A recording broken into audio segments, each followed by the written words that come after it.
Pregnancy জার্নিতে এই দিনটা আমি আর আমার হাজব্যান্ড দুজনেই ভীষণভাবে খুশি আর এক্সাইটেড থাকতাম যেদিন বেবি স্ক্যান করা হতো। হ্যালো, আমি আলো। আমার আরেকটি নতুন ব্লগে আপনাদের অনেক অনেক ওয়েলকাম। আশা করি আপনারা সকলেই খুব ভালো আছেন, আমরাও খুব ভালো আছি। সকাল সকাল উঠে পড়েছি এখন। আজকের দিনটা খুব এক্সাইটিং আমাদের জন্য। প্রত্যেক মাসেই যখন আমরা দেখতে যাই তখন খুব ভালো লাগে সেই দিনটা। আজকের দিনটা একটু মেঘলা।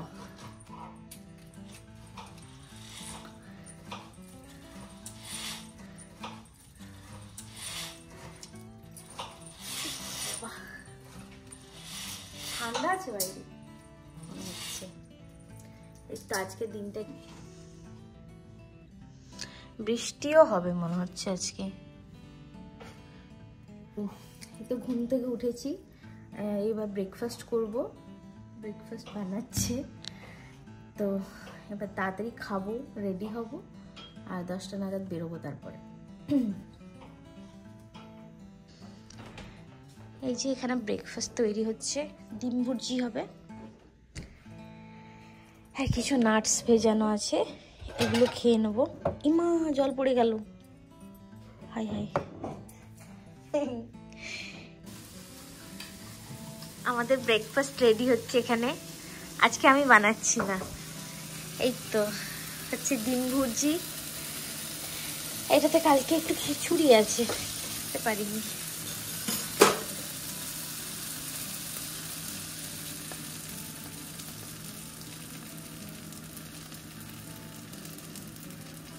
কি সুন্দর কালারফুল লাগছে দেখতে এইটা।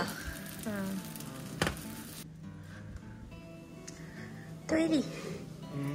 আর আজকে এই পরোটাগুলো খাবো আমরা। এটা অ্যাকচুয়ালি একটা ফ্রোজেন পরোটা, আর এটা আমি খাবো। এটা নর্মাল পরোটাটা আমার খুব পছন্দ, এই পরোটাটা। ওই তো আমাদের ডিম ভুর্জিও রেডি একদম। ওখানে পরোটা ভাজা হবে। বানিয়ে নিয়েছি, এবার তাড়াতাড়ি করে খেয়ে বেরোতে পারলেই বাঁচা যায়। এখন কটা বাজে? 9:41। আর 1 ঘন্টা আছে, মানে বেরোতে হবে ওই 10:30 থেকেও আগে একটু। তো তাড়াতাড়ি খেয়ে নেবো এবারে। এই যে ব্রেকফাস্ট রেডি। এখানে কি কি বানিয়েছি সেটাও দেখিয়ে দিচ্ছি। এখানে চা আছে, চা যেটা আমাদের রোজই লাগে, চা, ডিম ভুর্জি। এখানে আছে একটা আচারি আলুর পরোটা, আর বাকি 2টো পরোটা আছে এখানে। তো এটা একটু চাপিয়ে দেবো, কারণ এটা একটু ঠান্ডা হয়ে গেছে মনে হচ্ছে, একটু গরমে। এর মধ্যে প্রচুর রেসিডুয়াল হিট থাকে গ্যাস বন্ধ করে দেওয়ার পরেও, তো অনেকক্ষণ মানে গরম থাকে জিনিসটা। তো এটাতে ঢাকাটা দিয়ে দেবো এবারে। এই পরোটাটা এখানে তুলে নেব, ব্যাস রেডি। এবার যেগুলো ধোয়ার আছে সেগুলো ধুয়ে দিতে হবে, কারণ এসে পড়ে না আর একদমই ইচ্ছা করে না। এখানটা প্রচুর গরম আছে এখন। এখানটা একটু মেসি হয়ে গেছে। ওই যে অয়েল স্প্রে করলেই, এই অয়েল স্প্রেটা দিয়ে স্প্রে করলেই দেখেছি পুরোটা একদম মেসি হয়ে যায়, জায়গাটা পুরো তেল ছিটকে পেয়ে যায়। যাই হোক, এটা একটু মুছে দিতে হবে যাওয়ার আগে। হয়ে গেছে, রেডিও হয়ে গেছি, তাড়াতাড়ি করে বেরোতে হবে।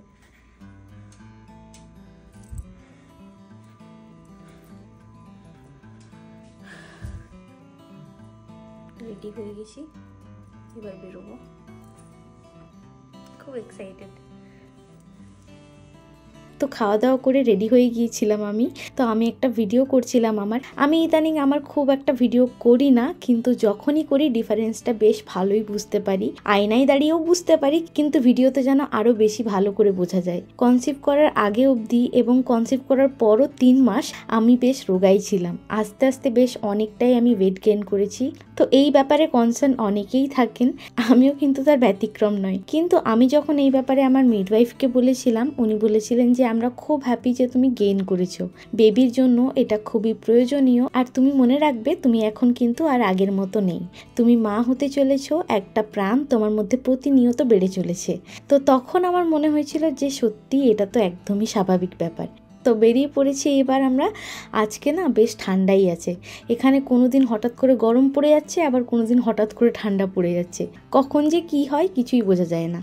এই স্ক্যানের দিন আমি যতই খুশি থাকি না কেন, কিন্তু এই দিন আমি খুশির সাথে প্রত্যেকবার নার্ভাসও থাকতাম ভীষণ, কারণ বেবির ওয়েট ঠিক আছে কি না, বেবি ঠিক আছে কি না, সব নর্মাল আছে কি না, যতক্ষণ না আমি শুনতাম ততক্ষণ আমার বেশ টেনশনই হতো, কারণ তার 1 মাস কোনো আপডেট আমাদের কাছে থাকতো না, যে 1 মাসে কি হয়েছে, কতটা গ্রোথ হয়েছে, সেটা নিয়ে আমি খুব চিন্তায় থাকতাম। তো এখানে আমার যিনি প্রত্যেকবার স্ক্যান করতেন উনি না খুব কম কথা বলতেন, তো আমাদের জিজ্ঞেস করতো কেমন একটা লাগতো যখন উনি চুপচাপ স্ক্যান করতেন, তাও আমাদের দুজনেরই যদি কোনো ডাউট থাকতো তো আমরা না বারবার জিজ্ঞেস করতাম ওনাকে, তো উনি খুব ভালোভাবে এক্সপ্লেন করে দিতেন সেটা।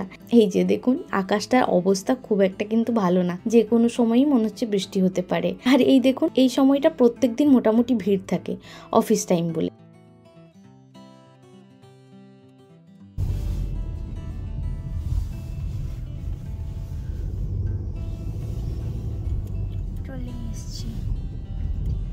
তো চলুন আমরা প্রায় পৌঁছেই গেছি। এখানে আসার আগে না হাতে বেশ অনেকটা সময় নিয়ে বের হব ভাবি, তাও প্রত্যেকবারের মতো এইবারও লেট হয়ে গেছি। এই যে এইবার হবে মেন যুদ্ধ, এখানে একটা পার্কিং পাওয়া যে কি চাপ কি বলবো।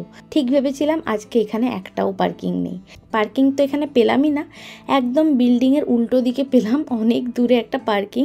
তো ওখান থেকে বেশ অনেকটাই হাঁটা, তাই হেঁটে হেঁটে আমরা যাচ্ছিলাম চেম্বারের দিকে। আর যা হাওয়া বইছিল, কানে বেশ ঠান্ডাও লাগছিল।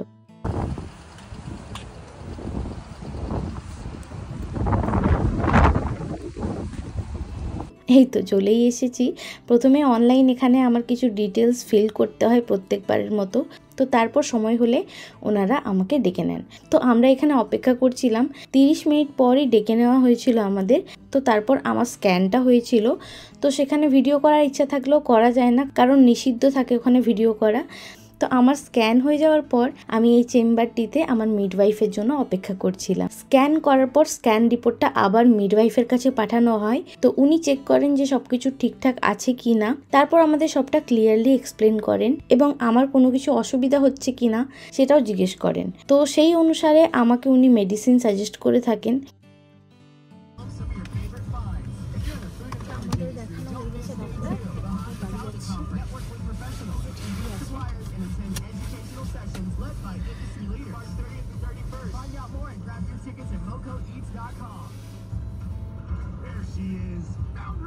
তো আমাদের চেক আপটা হয়ে যাওয়ার পর যেই বাড়ির জন্য বের হচ্ছি, সেই দেখি বৃষ্টি শুরু। ঠিকই ধরেছিলাম বৃষ্টি হবে আজকে।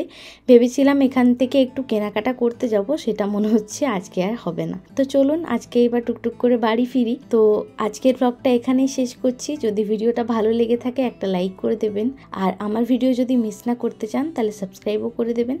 আবার দেখা হবে আরেকটা নতুন ভিডিওতে, ততদিন ভালো থাকবেন, বাই।